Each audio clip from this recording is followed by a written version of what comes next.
Welcome to the Happy Black Woman Podcast, where we're on a mission to empower women to transform their lives through personal development and entrepreneurship. We bring you all the information, inspiration, and motivation you need to create a life of happiness, success, and freedom.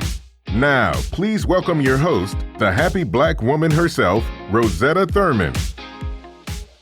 Hello and welcome back to the Happy Black Woman Podcast. This is Rosetta, and we are back with another phenomenal interview with one of our phenomenal Black women entrepreneurs, Miss Kim Davis. And you may not have heard of her, but you are in for a treat because she has been a part of our Happy Black Woman community for a few years now, and I've just had the pleasure to be working with her this year in our Happy Black Woman Inner Circle, and she has a great story and a great business that she's been building, and I can't wait to introduce her to you. So welcome, Kim.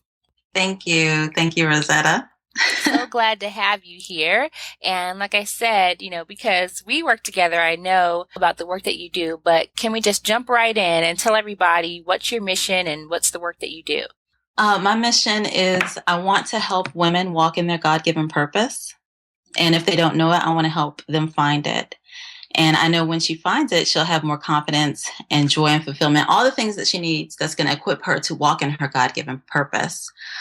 For a long time, I didn't know my God-given purpose, and so I was just wandering aimlessly through life, trying to grab things to fulfill me, and it wasn't working. Little did I know that that's what I was missing, my God-given purpose.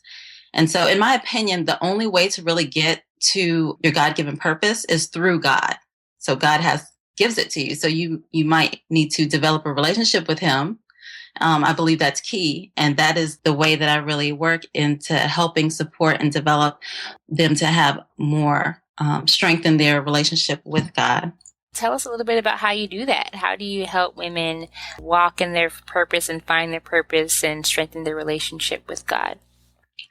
Well, I support them in helping them to recognize their unique calling.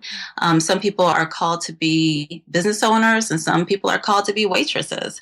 And you don't have to be a pastor or religious leader to have a powerful relationship with God. And I don't want them to feel intimidated that, you can't come to God but, by being a pastor or being, a religious leader. They could just be themselves.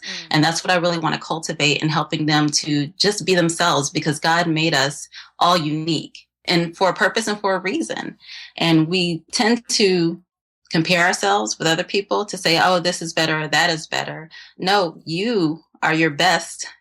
There's only one of you. And so I really want them to embrace that. And it's funny because there are a lot of hindrances to finding your God-given purpose. For me personally, my biggest hindrance was myself. My God-given purpose is actually to be a teacher. But for a long time, I didn't want the responsibility. I didn't want the title. I never claimed to call myself that. But it's so funny because in my personal and professional career, my life thus far, I never had that title, but I was always that go-to person whenever somebody wanted to learn something, because they knew if they came to me, they would get it, whatever that information was. And so they say, oh, you're a great teacher. And I was like, no. I just love to share information. That's just my thing. I just love to share it, but I wouldn't own it. And it wasn't until I started owning the gifts that God gave me and owning my God-given purpose and walking in it, that my life started to transform for the better. Oh, I love that. It's such a great reminder for everyone on the line that to walk in your purpose doesn't always look how it looks for other people. I mean, for someone to teach, it doesn't mean you have to be a teacher and get a job in a school or university or anything like that. We can teach in so many different ways. And with technology, I mean, I love teaching online. Just sharing on Facebook what you know is a form of teaching. So I love that you shared that, because I know that lots of women listening, that's exactly what they needed to hear right now, so they can stop being in that comparison mode and saying, Right. well, my pastor's wife, she's Mm-hmm. great and she does, so I have to be like her, or, I have to be on TV, or I have to get in the media, or I have to do this to look like Oprah. Right. And that's not the case. So I love that. Mm-hmm. And I love that you help women to figure that out. So what actually made you decide that you wanted to make this a business? Because we are, talking about being able to get paid to do what you love, and you chose Right. to, start this business helping women in this way. What made you decide to do that? Because I was already doing it for free. Mm-hmm. And it's a passion of mine. I love to help people, period. Whether it's, somebody dropped something on the floor, I got it. Or, if they just need some encouragement in the Lord, I got it. That just makes me happy. I love to do that. And I was already doing it for free. However, most of the people that I was pouring into were takers. Mm-hmm. They would just take, and I would invest all these valuable resources into them, and then they wouldn't do anything with it. Mm-hmm. And they wouldn't value the time and the effort and stuff that we put into that I put into trying to help build them up. Yeah. Mm-hmm. And so, what made me want to start my business is because, I want to do what I love, not for free. Mm-hmm. I was already doing it for free. And I want to help those people who want to take advantage of the work that we do together and who really want to make the most out of it, who actually want to do something with the resources that are given to them. That is who I really want to work with. And it's great that you came to that realization, especially in the area that you're working in, because I think a lot of people don't realize how much better you're able to help people when they actually, take your advice. And when it's free, some people do take advantage. People like me and you, if someone tells us something for free, we'll be grateful, then we'll probably implement it and say, wow, you took the time out to share that with me. I'm gonna, implement that in my life. But for most people, if it's free, they don't value it. And, people get free books from the library all the time and they never read them, or they sit on the shelf. But when you buy one, it's like, man, I got to read this book. I got to implement this. I got to do something because I paid money for it. Right. So I just think that what you said is another lesson just in your story. There's a lesson to all the women who are thinking, well, if I want to help people with their spiritual life, I shouldn't charge money for it. And the truth is, you can help people more when they value what you're sharing with them. If they don't value it, they just think, oh, this is something free, just like church is free, But, yes, it's a different type of service that you're offering, because church is free. You can go to any church, any synagogue, any temple, and it's free. As far as I know, all of these places don't charge an entry fee. You can make a donation, a tithe, or whatever. But to help Women 101, you realize that there is an additional value to that you should charge for. Otherwise, your clients may not take you seriously or, do what you say. So, yeah, very, very important lesson for everybody. So, I know that your experience has also shaped the way that you help other women, even what you call yourself, Kim Davis for the one, came out of that personal experience. So maybe you can share with people, what was that turning point for you when you said, you prioritize listening to God and walking in your purpose. What was that experience for you? I unknowingly had this void that I was trying to fill. See, when you don't have your purpose, you lack. You lack something. You don't know what it is. You just know that you lack. And so I thought, okay, well, I lack a husband. So I got the husband. Well, now I lack a job. So I got the job. But every time I got the job, more money, got kids, it didn't fill that void. And so by getting all this stuff, it only worked temporarily. On the outside, I put up a real good front. I looked real good to the world. But deep down, I knew the truth on the inside. I knew something was missing. And eventually, I slipped into a deep depression. My health started to suffer. Marriage began to suffer. And I knew that, something is wrong. And I was unhappy and I was unfulfilled. However, the world looked at me and said, oh, well, you have the good car, you have the husband, you have the kids, what do you have? Why are you, doing this self-pity, depressed, what's wrong with you? You shouldn't feel that way at all. But I'm here to say pain does not discriminate. I don't care if you're poor. I don't care if you're rich. Pain is pain. And I had a lot of it because I was lost and I didn't know the answers. And to me, not knowing the answers is my biggest fear because I am a solutions-oriented person, period. I see a problem, let's find a solution. But I didn't have a solution for this. I didn't know how to fix this. And it scared me to death. So that's really what made me seek out. I tried different things. I tried to go to the doctor. I tried a counselor. I tried all these different things and nothing was working. So finally I was like, well, it's either suicide or give my life to God. Let's see what God can do with this. And by really focusing on developing a relationship with Him, because I am turned off of religion completely. Because to me, religion is just man-made rules. And if you don't, follow the rules and, you break the rules, then you're not worthy. You're not religious. You're just a sinner. You're not a Christian. You're a hypocrite. And I had failed that miserably. And so that didn't work for me. But what did work for me was really getting quiet and getting with God. And in that time, that process, it took a while, but in that time and process, He grew me into such a beautiful person. He took all of my flaws, all of my insecurities, and created a beautiful masterpiece that I am still like, I can't believe how happy I am now. I can't believe, how many things are changing in my life. I can't believe how, my marriage is now restored. Like everything that was failing is now back to life. And that's what God does. He brings the dead back to life. And so once I have that, I want to share it. I don't want to keep it to myself. When you have something so wonderful, it's hard to explain, but to me, it's the best of both worlds. If I can share this and help people get this, and hopefully get paid, get invested in, have somebody invest in themselves, it's a win-win.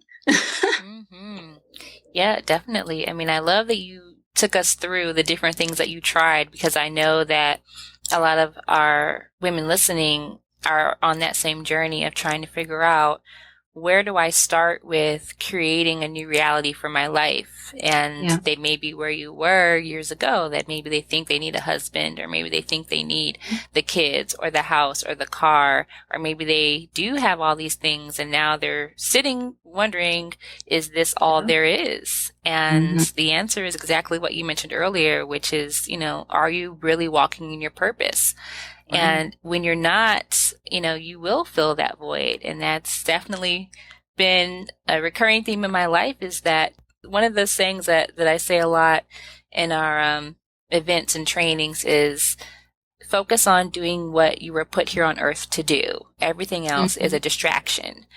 So some of us, we know what our purpose is from a young age, but we get sidetracked and distracted. And a lot of ladies write in and they say, I got married or I had kids and I lost myself. I lost my purpose and now I'm trying to get it back. So I just love that you took us through that journey, because I know a lot of us can see ourselves at some point and then realizing, I got to listen to God. I got to listen to, some people say, you got to get quiet to be able to hear yourself clearly and to hear the voice of God clearly. And so I love that you shared that. Thank you for being so transparent about that. So, now that you have gone through this process yourself and now you're teaching it to other women, what are some specific action steps that you can give to the women who are on, that path, like maybe where you were? What are some steps that you could give to the ladies they could use today to start to get clarity on that purpose, or just to start to hear that voice? Like how do they get quiet? How do they start to listen when there may be noise or distractions around them? I would recommend first making time for the things that matter. And this is definitely something that I believe as a Christian, every Christian, this should matter, as having a relationship with him. Because like you said, it's so easy to get distracted. I believe that he's the source of our life. So the things that they could probably do is, then this is just one way. There are many ways because everybody's unique. So I just want to put that out there. So, but one way is to pray his word and then seek his word and then obey his word. It's one way to draw closer to him. And pray, you don't have to pray for 40 minutes a day. It's a conversation between you and God. And I believe prayer is powerful, and prayer opens the door for God to work in your life. So praying his word is one way to help you to trust in his word and build that relationship with him, because it's hard to take somebody's word for it if you don't trust them. You know, and so it's all about his word. So you want to seek his word. You want to read the Bible. Some people don't like to read the Bible. Some people like to do audio or go to Bible study, you know, get a translation of the Bible that you can understand, because it always comes back to the word. And if you can't understand his word, it's going to be hard for you to use it to its full potential and for you to really strengthen that relationship. And finally, when you get that word that speaks to you, now, don't feel like you need to read Genesis to Revelations. It's not that serious. You find something that speaks to you, then obey it. Learn from his word and see how you can realistically apply that to your life. Mm-hmm. And so if they need help with that, I have a free download on my website that they can get it. It's called Baby Steps, because I believe in order to get lasting change in your life, you can't just go from 0 to 100 and think you can keep that pace up for the rest of your life. It doesn't work. You have to take your time and you have to baby step it. And eventually you will get there, and he will build you up layer by layer.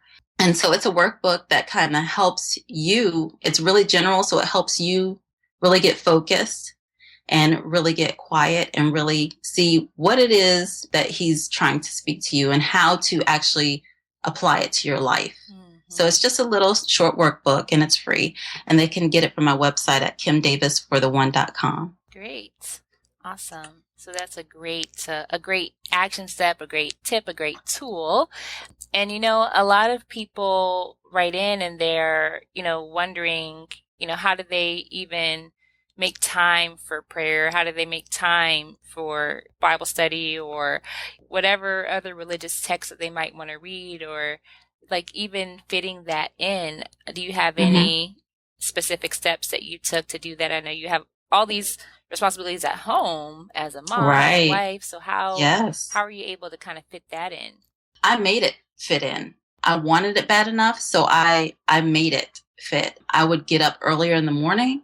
Sometimes I would stay up later up at night. Sometimes when driving to work, it was like a 20-minute commute. I would turn the radio off just so I could pray. So it's little things.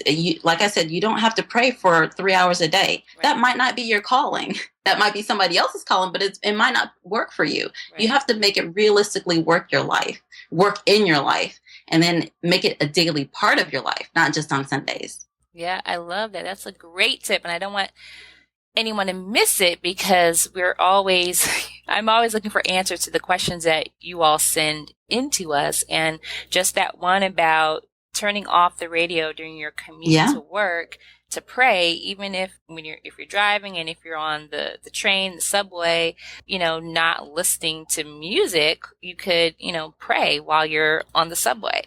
Mm-hmm. So just taking those pockets of time and recognizing that you don't need to have everything perfect to pray, or you know, a lot of people, even when I talk about meditation, they say, well, I have to get a special pillow and a special, you know, candle, and, you know, then I can, you know, start doing that. But it doesn't have to be perfect, and prayer doesn't have to be perfect. So that's a great tip for our ladies.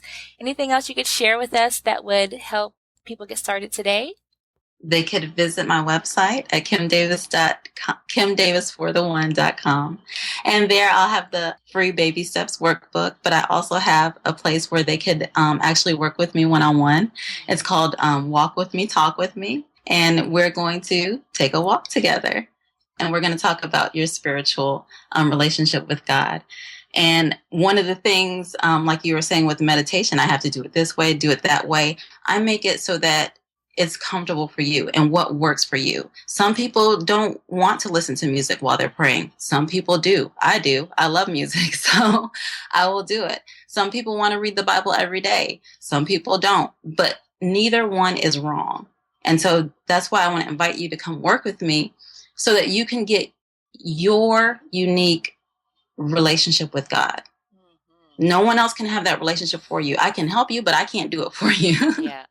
But I can give you lots of resources and ways, to help you get to where you want in your life so that you can hear, God, so that you can find your purpose, so that you can get that fulfillment, that you're looking for through God. Great. Well, I love those tips and those steps. And I know that I'm curious, and our listeners are probably curious too, about what inspires you. So as we move into our inspiration round, I want to ask, as you've been on your path, what's a book, a favorite book that you have found that inspires you, that continues to uplift you along your journey? The Bible. But you know what? I have lots version? Because when people say that, I'm like, okay, well, that's definitely something that I would expect you to say. But for people going out there and they're like, but which one, Kim? Like, which one is your favorite? I got you. Actually, I have a lot of favorite books that I like to read that inspire me, but I don't want to ramble on. But my Bible is my go-to. That is my go-to book. And it's actually the Everyday Life Bible and it's commentated by Joyce Meyer. And so I really like it's the amplified version. And in it has different little comments that she makes on how, God impacted her life and how she, looks at the word. And I really enjoy her teachings. So that's the Bible that I have. Great. Awesome. So we'll put that in the show notes too, so you all can check out that version if you've been looking for another resource. Okay. So when you think about what wisdom has supported you, has there been a personal mantra that you've had, or a motto or a saying or quote that you've carried with you that you live by? Absolutely. I actually have two mantras all the time. One is my lifelong mantra that I've learned through my journey, and it is that I will not allow people or circumstances to change who I am. I am a loving, obedient, sincere child of the Most High God in Christ, and on the days that I don't feel like I am, that is who I strive to be. That's my life. I always stand by that. If everything else fails, that's my go-to. I love And then that. I also have, thank you. I also have one for the season that I'm in. And the season could be from 2 days to 10 months. And my current seasonal mantra is that you can only eat an elephant one bite at a time. And I am hungry. That is a great one. You can only eat an elephant one bite at a time. And I am hungry. I have never heard anything like that. I guess that would be the only way to eat an elephant if one were so inclined. It was actually saying that my previous boss, she was the best boss I've ever had. And she would always constantly say that when things seem too big and, you can't, there's no way that you can accomplish this task. She would always say that you can only eat an elephant one bite at a time. And so my end part that I'm hungry because I like to eat. That's just me. So, you make it, fit you. And that's where I am right now. I have a lot of things going on, but I take a breath, ask God to help me. And then I remember that mantra, only one thing at a time. That's a great one. We will add that to our list of mantras, because I know that when we do get clarity on our purpose, now there's all these action steps to take. There's these things to do, and we're so excited about them, but it can also be overwhelming. It's like, what do I do first? And, I feel like I need to write this book to get my story out there and help other people, but there's so many different moving parts to that project. All of that can be very overwhelming and daunting.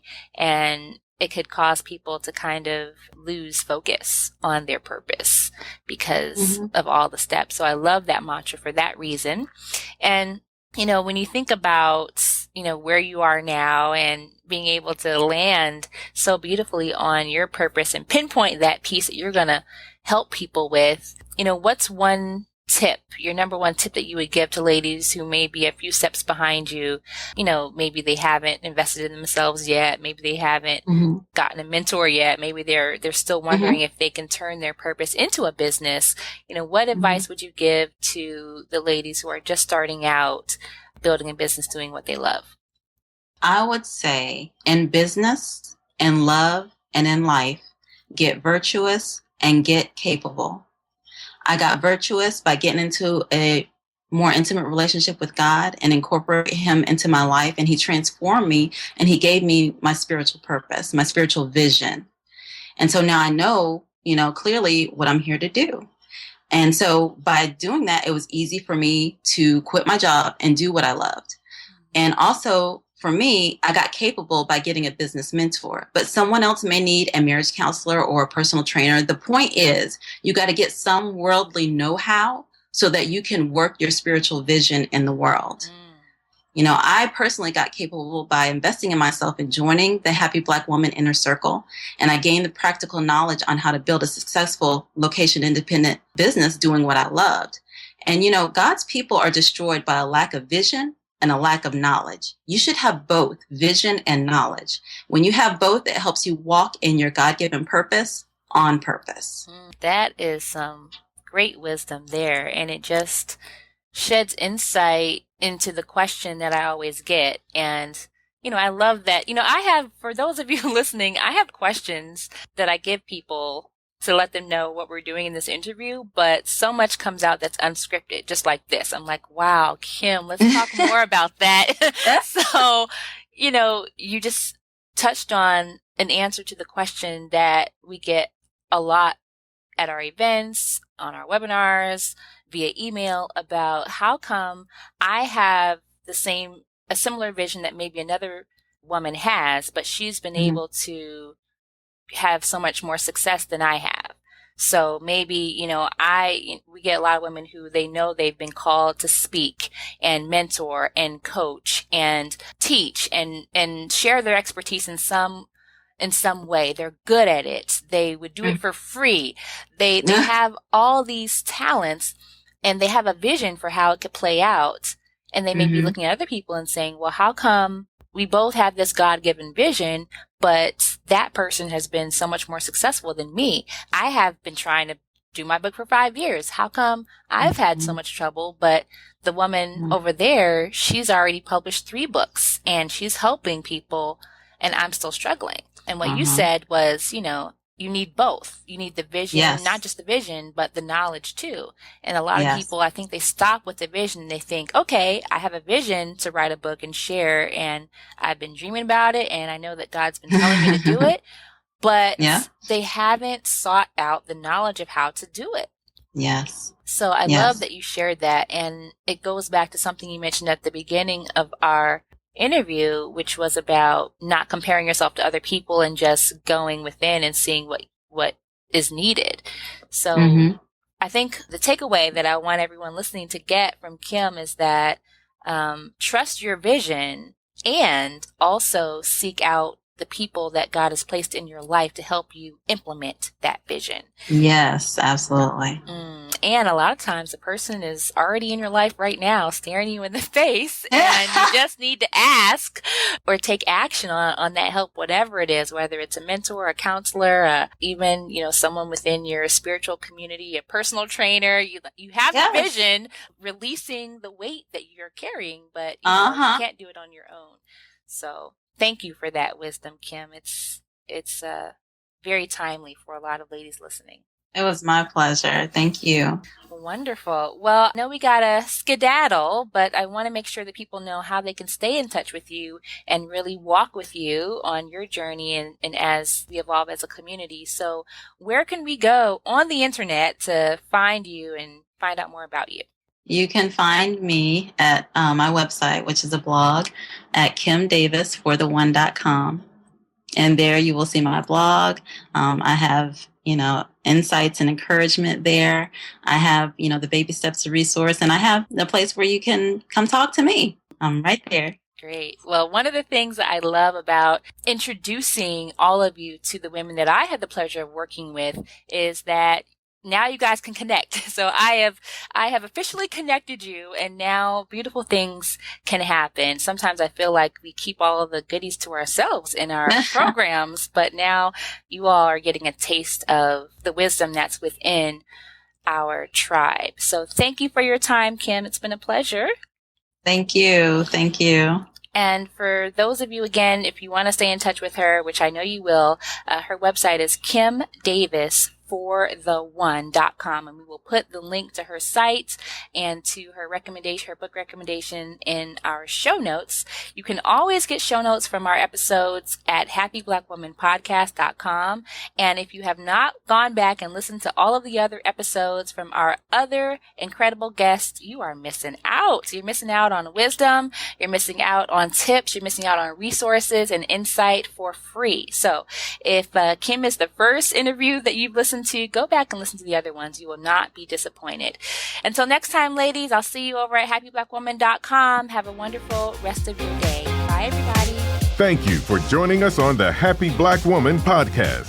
If you want all the show's notes from today's episode, go to happyblackwomanpodcast.com. Plus, we'll send you a copy of Rosetta's free life mapping workbook.